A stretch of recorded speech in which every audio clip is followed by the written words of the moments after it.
नमस्कार, जय हिंद दोस्तों। हम लोग समसामयिकी करंट अफेयर्स का अध्ययन कर रहे थे, जिसके अंतर्गत फरवरी माह की क्रॉनिकल पढ़ रहे थे, फरवरी 2023 की। उसके अंतर्गत आज का जो टॉपिक है वह है राज्य समाचार। राज्य समाचारों को हम लोग देखेंगे।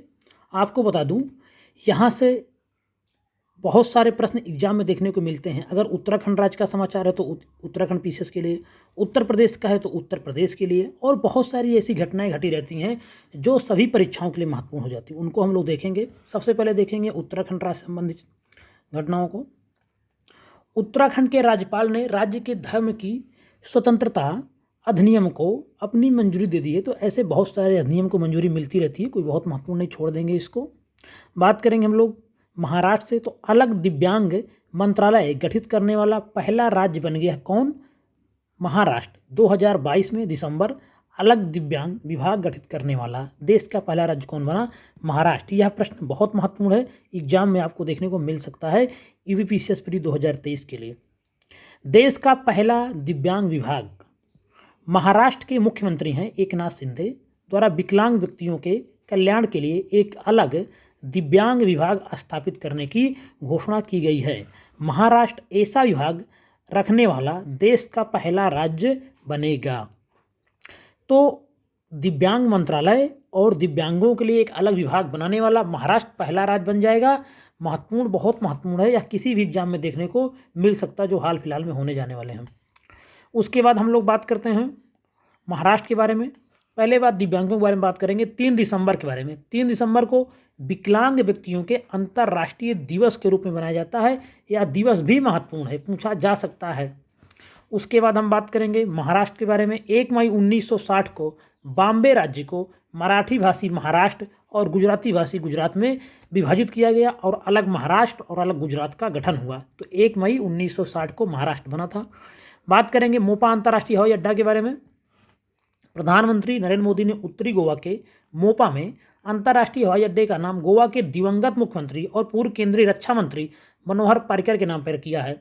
तो जो मोपा अंतर्राष्ट्रीय हवाई अड्डा है उसका नाम रखा गया है रक्षा मंत्री मनोहर पर्रिकर के नाम पे। यह प्रश्न बन सकता है, बहुत महत्वपूर्ण पर्सनालिटी थे तो इनके ऊपर प्रश्न बन सकता है। पद्म भूषण इनको मिला था 2020 में मरणोपरांत। उसके बाद हम बात करें, अगर हम देखा जाए तो गोवा के बारे में बात करें तो जो मोपा एयरपोर्ट है वह गोवा का दूसरा हवाई अड्डा है। इससे पहले जो गोवा का पहला हवाई अड्डा बहुत फेमस है डाबोलिम हवाई अड्डा, बहुत प्रमुख हवाई अड्डा है गोवा का। और दूसरा जो प्रमुख हवाई अड्डा वह है मोपा एयरपोर्ट, जिसका नाम रखा गया है रक्षा मंत्री मनोहर पर्रिकर के नाम पे।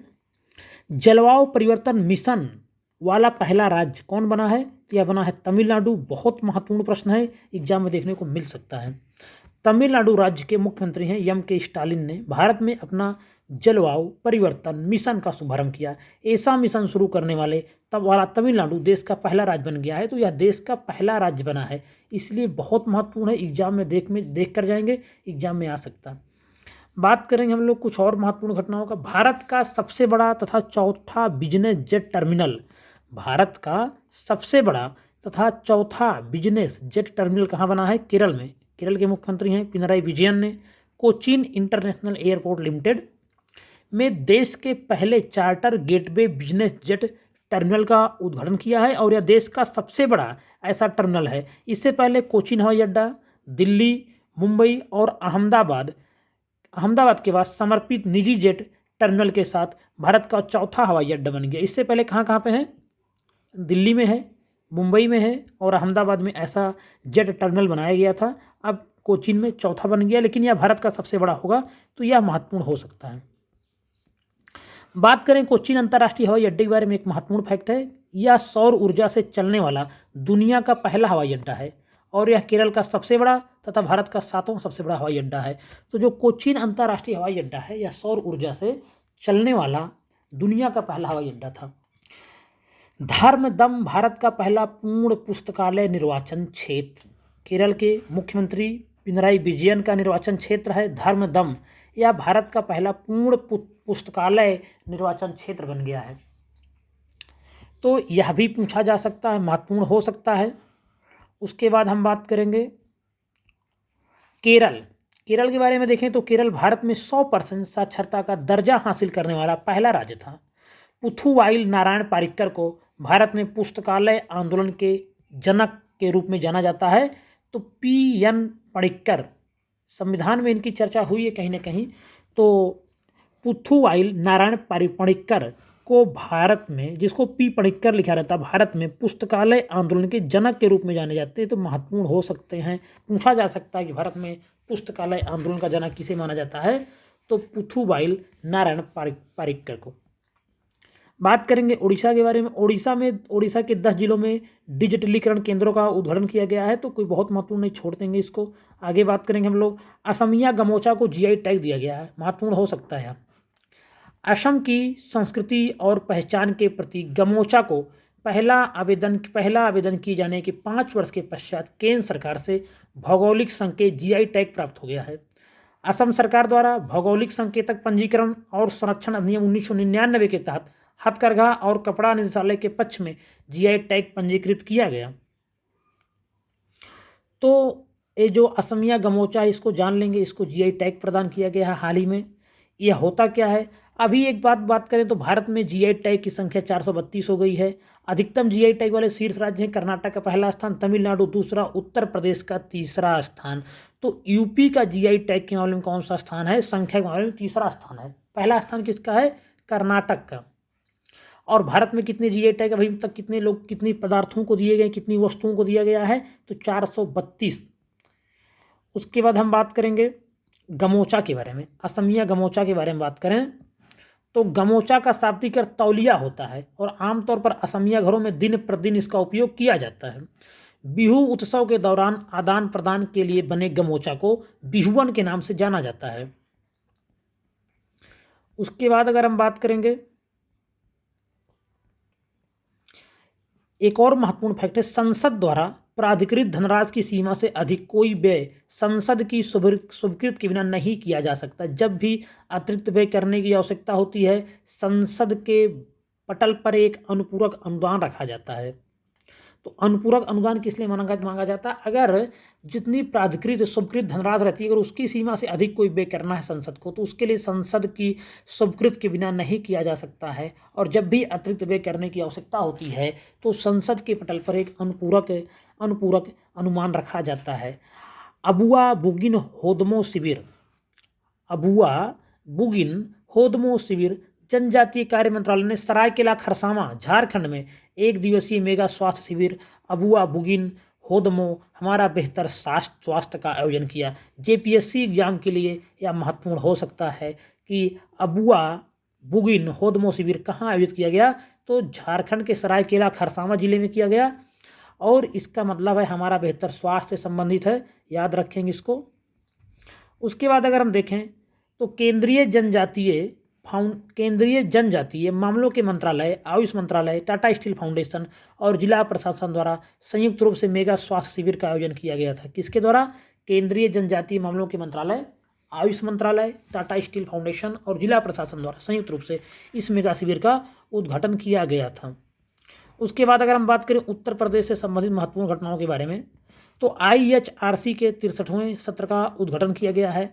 उत्तर प्रदेश सरकार में राज्य मंत्री स्वतंत्र प्रभार हैं। परिवहन मंत्रालय द्वारा लखनऊ में 2 दिवसीय भारतीय ऐतिहासिक अभिलेख समिति के 63वें सत्र का उद्घाटन किया गया। प्रश्न बन सकता है कि अखिल भारतीय ऐतिहासिक अभिलेख समिति का 63वें सत्र का आयोजन कहाँ हुआ, तो भैया यह लखनऊ में हुआ है। बहुत महत्वपूर्ण है उत्तर प्रदेश के एग्जाम के लिए। IHRC के बारे में बात करें तो इसकी स्थापना 1919 में अभिलेखों के प्रबंधन और ऐतिहासिक अनुसंधान के लिए उनके उपयोग से जुड़े सभी मुद्दों पर भारत सरकार को सलाह देने के लिए की गई थी। भारतीय राष्ट्रीय अभिलेखागार भारतीय ऐतिहासिक अभिलेख समिति का सचिवालय नई दिल्ली में स्थित है। तो यह दो संस्थान है IHRC, इसकी स्थापना कब हुई थी, 1919 में। भारतीय ऐतिहासिक अभिलेख समिति इसका पूरा नाम है, इसकी स्थापना कब हुई, 1919 में, इतना याद रखेंगे।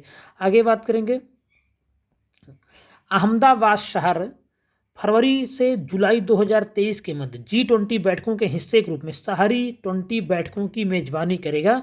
इसको देख लेंगे थोड़ा सा, कोई बहुत महत्वपूर्ण नहीं है।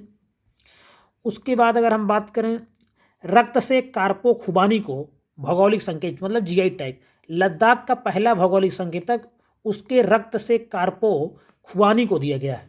किसको दिया गया है, रक्त से कारपो खुबानी को दिया गया है। पहला भौगोलिक संकेतक है किसका? लद्दाख का।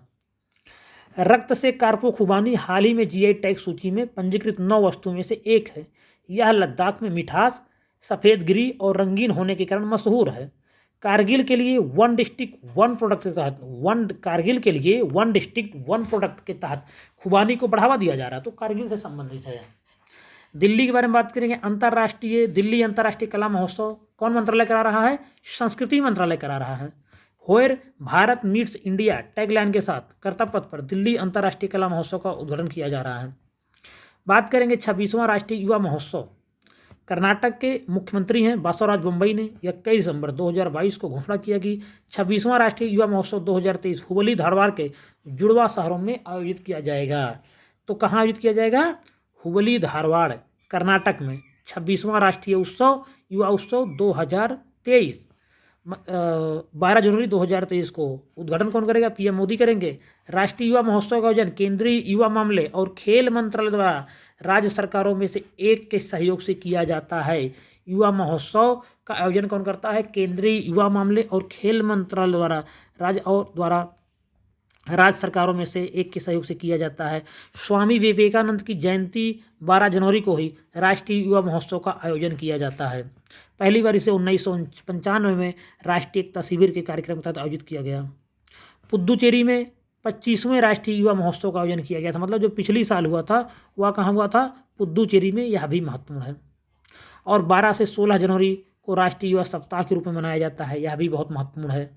तो इस तरह से राज्य समाचार अब यहीं पे समाप्त हो रहे हैं। आपने इसमें कुछ महत्वपूर्ण फैक्ट देखा, चाहे वह युवा महोत्सव के बारे में रहा हो। तो 26वां राष्ट्रीय युवा महोत्सव तो बहुत महत्वपूर्ण है, जो कि हुबली धारवाड़ में मनाया जाएगा। इससे पहले 25वां पुद्दुचेरी में हो चुका है। तो ये सब चीज़ें आपने देखा। IHRC के 63वें सत्र का देखा आपने। उद्घाटन कहाँ हुआ? लखनऊ में हुआ। यह भी महत्वपूर्ण हो सकता है। खुबानी को जीआई टैग दिया गया लद्दाख के लिए। वन डिस्ट्रिक्ट वन प्रोडक्ट के तहत के लिए कारगिल में बढ़ावा दिया जा रहा है। तो ये सब बातें बहुत महत्वपूर्ण है। वीडियो पे समाप्त हो रहा है। अगर आपको पसंद आया है तो लाइक करें, कुछ भी कहना है तो कमेंट करें, चैनल को सब्सक्राइब जरूर करें। धन्यवाद।